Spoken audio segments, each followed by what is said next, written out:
Internet, hello, what's happening? Oh, what's going on, internet? How are we? What a day, man. What a day. I'm going in that side, mate. That's it. There you go. Oh man, I do the car rental thing, and the van got nicked last night.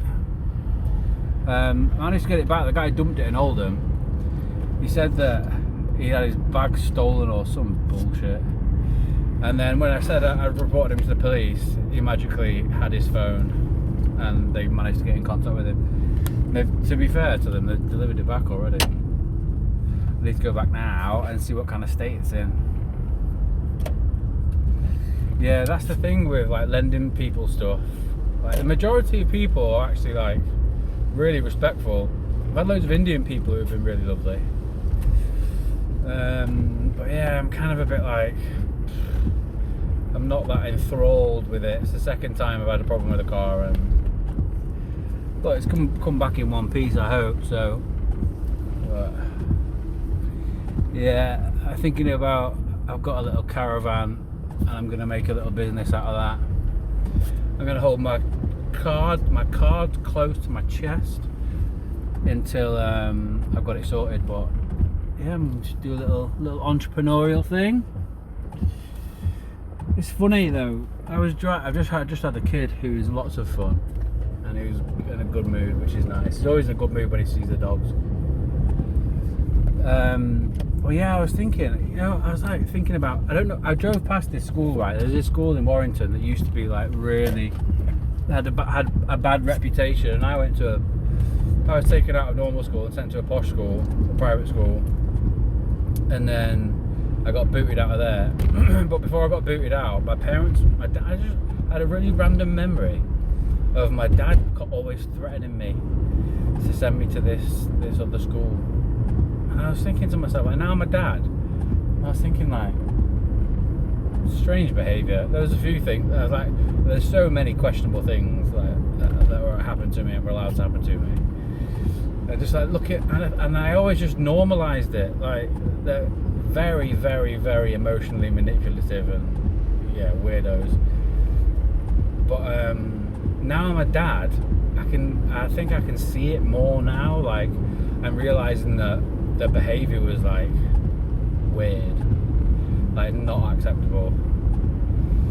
But it all looked so perfect on paper. Mum and dad still together, affluent family, affluent area. Yeah, the problem child. It all got put on the problem child.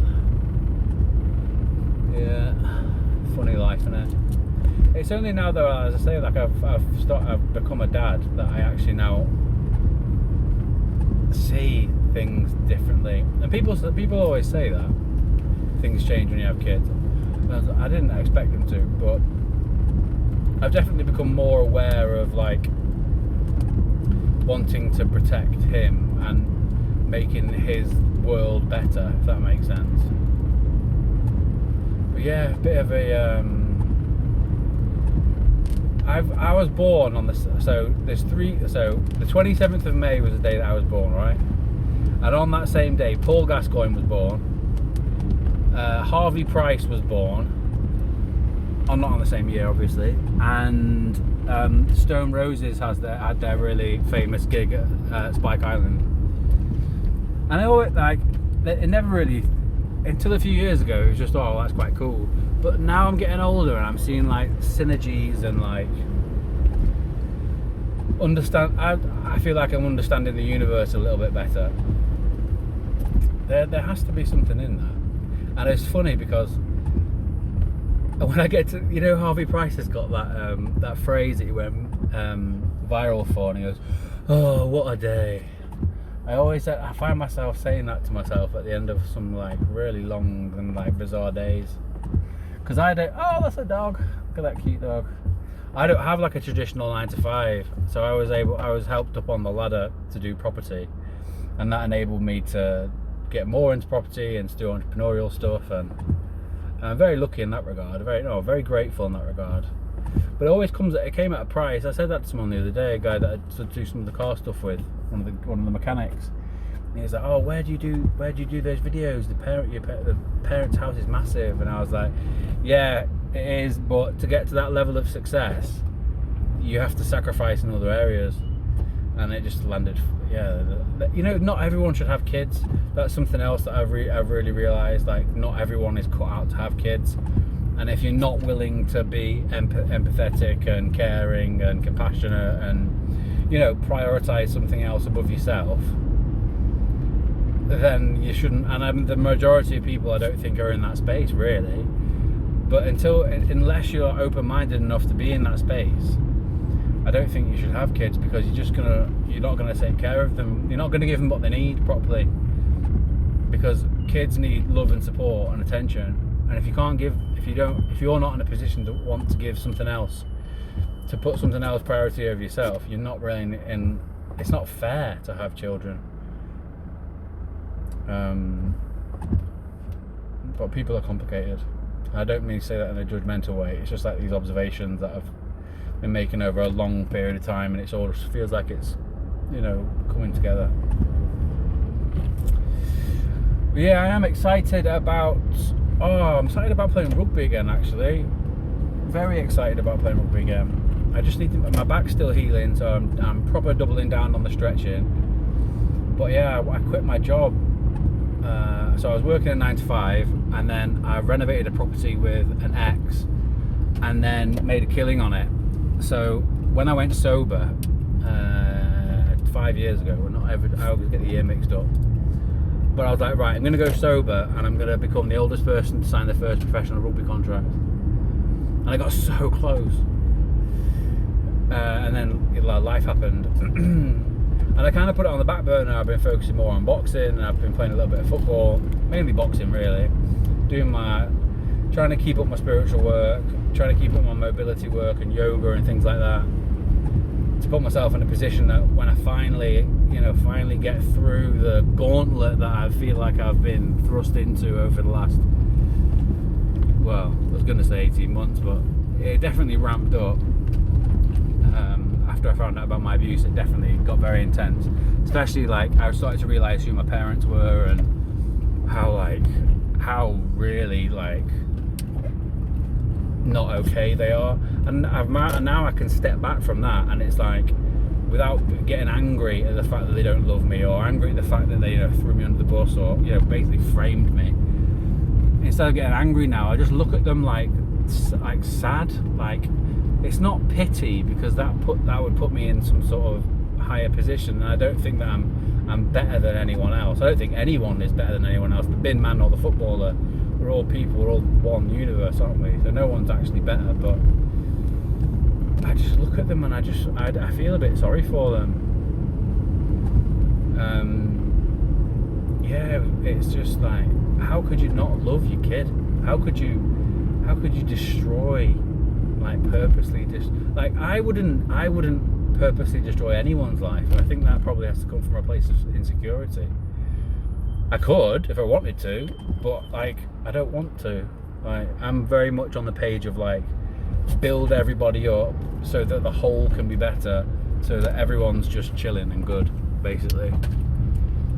But there are people that don't think like that, like the person that stole the van, or like my mum and dad, But yeah, especially when it comes to your own kids, I've definitely noticed more of an understanding of how neglected I felt, or the things that were normalised as a kid, like getting hit or whatever, or getting threatened, or getting blamed for everything, or emotionally abused, or looking back now, I was a huge Everton fan, Everton playing Royal Blue.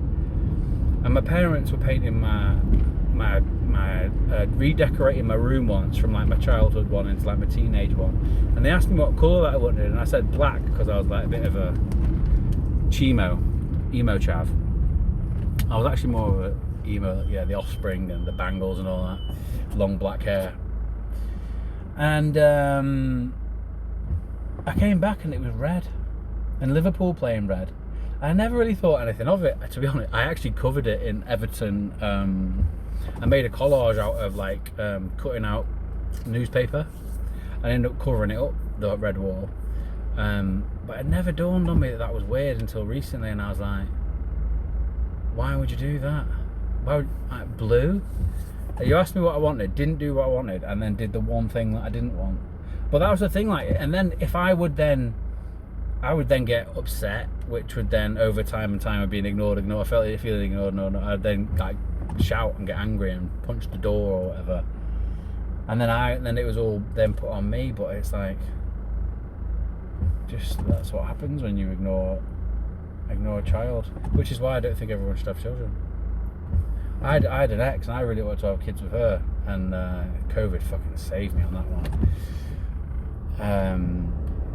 Because when I sorted my life out, I started realising that she was just like my bloody mum as well, if not worse. She was shagging the guy next door.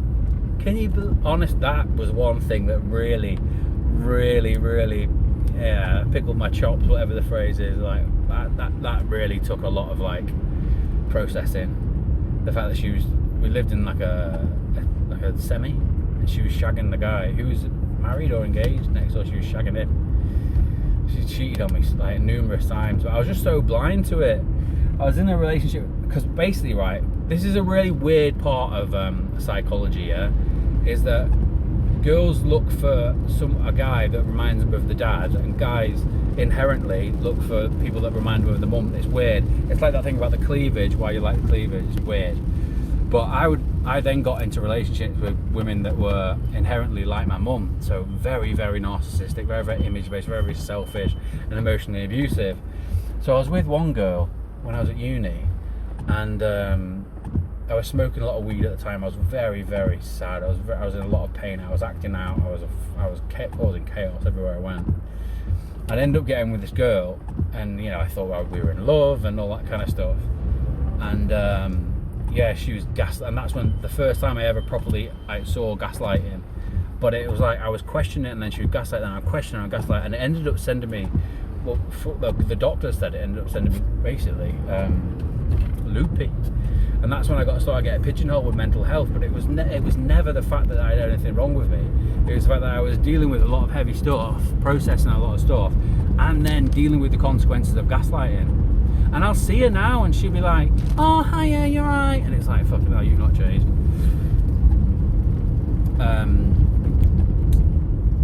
But I kept repeating the same cycle, and in life, I think that's what happens. Like, unless you can complete a cycle and learn from it, you get put back into the same cycle.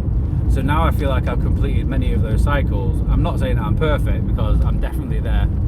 I would definitely then therefore be sort of like not really humble with it, and God would be like, here's some more. But yeah, that's a really weird part. So I got into so many toxic relationships. I don't know, I was cheated on, looking back, cheated on so many times. But at the time, I would just be gaslit out of it. I remember I came back once, right, listen to this, before my battery died. I remember I came back from being away for the night, right, and I came back, and the bed in our marital home, we were engaged, the bed hadn't moved, and my charger was still on the bed in the exact same position where I left it, and obviously she hadn't noticed. And I came down and I was like, "Did you stay in our bed last night?" Like, because obviously the bed hadn't moved. Like, it was like, now I'd be like, "Whoa, boundary, I'm getting out of it." And I said, "Oh, did you stay in our bed?" And she just fucking erupted. "What the fuck are you talking about? You fucking turn on the waterworks, being angry and aggressive." And then I would just be like, "Oh, okay, sorry for mentioning anything." Fucking hell. Yeah, and it turned out she was, I don't know whether it was an affair, but she was definitely shagging the guy in the house next door who had a kid and was engaged. Honestly, but I have had to repeat that cycle so many times, and I still find myself in it now, but at least now, sometimes at the very least, trying to remain humble and not attract it back in, I smell it out a bit more. I can smell it when my mum and dad do it. I can smell it when my partner does it. I can smell it a bit better. And I'm not saying I've got a perfect shit dar, because I'm sure that I'll just get more of it if I do that, and I don't want it, and I want to remain humble. But at the same time, like, yeah, a mental abuse is fucking mad. And the first girlfriend that did it loads, she literally, like, and then once I'd gone on to antidepressants and stuff like that, Then I was just pigeonholed. Then it was that was so easy to blame me for everything. Yeah, wild. Girls are mad. Girls that have been hurt, they don't have good relationships with the parents, with the dad. Oh look, the van's there. Right, anyway, that's all you lot. Have a good one.